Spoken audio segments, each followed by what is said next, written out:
Bonjour à tous. Alors voici les élévateurs de la F1 de chez Abco Aviation. Ce sont les élévateurs du prototype, du coup il y a quelques petits changements qui ont été réalisés depuis. Mais là ce que je veux vous expliquer ce sont les trims et le système OOA pour pouvoir voler avec cette voile. Ces trims et ce système sont aussi sur les autres voiles comme l'énergie. Voilà. Alors vous avez ici les trims, vous voyez il y a deux couleurs, le jaune et le rouge. C'est assez simple, quand vous êtes dans le jaune, c'est que vous êtes détrimé. Quand vous êtes dans le rouge, c'est que vous êtes en version lente ou en version décollage.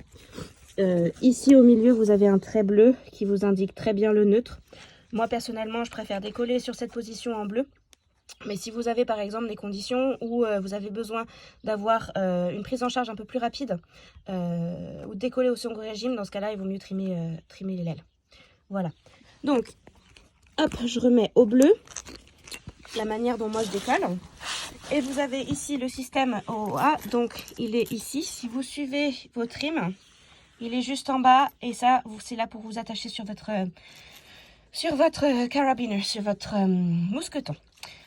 Ici, le système OOA est désactivé. Quand les crochets sont fermés, vous avez une voile classique traditionnelle. C'est-à-dire que quand ça c'est fermé, il suffit de détrimer entièrement pour pouvoir pousser le barreau. Jusque-là, assez facile. En revanche, si vous voulez activer le système OOA, il vous suffit tout simplement de décrocher ici les petits crochets fendus. Ça peut se faire en l'air, mais sans gants, et c'est un peu tricky. Donc, ce que je vous recommande, c'est de le faire plutôt avant de décoller.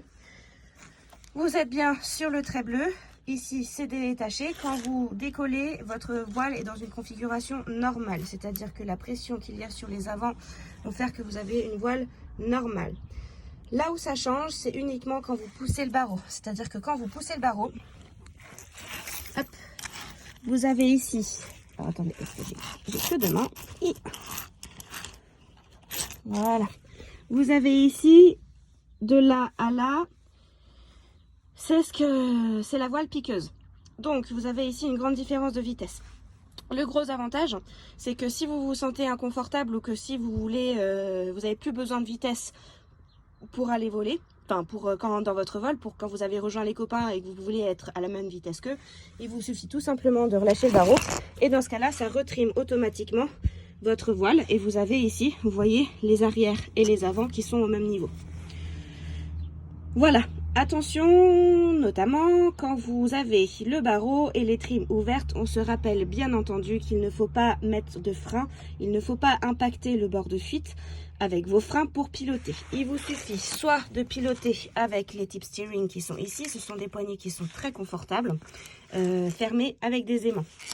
Ou alors vous pouvez utiliser le système 2D que je vais vous montrer. Il est ici, vous avez... Ah mince, il est fermé.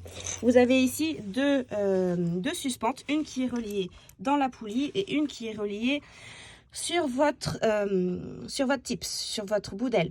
Donc l'idée c'est de piloter en 2D, ou en 3D, pardon, je vous explique. Hop. Vous avez le frein ici, ça c'est le pilotage bras haut. Ok, donc c'est ce qu'on appelle le frein à la poulie.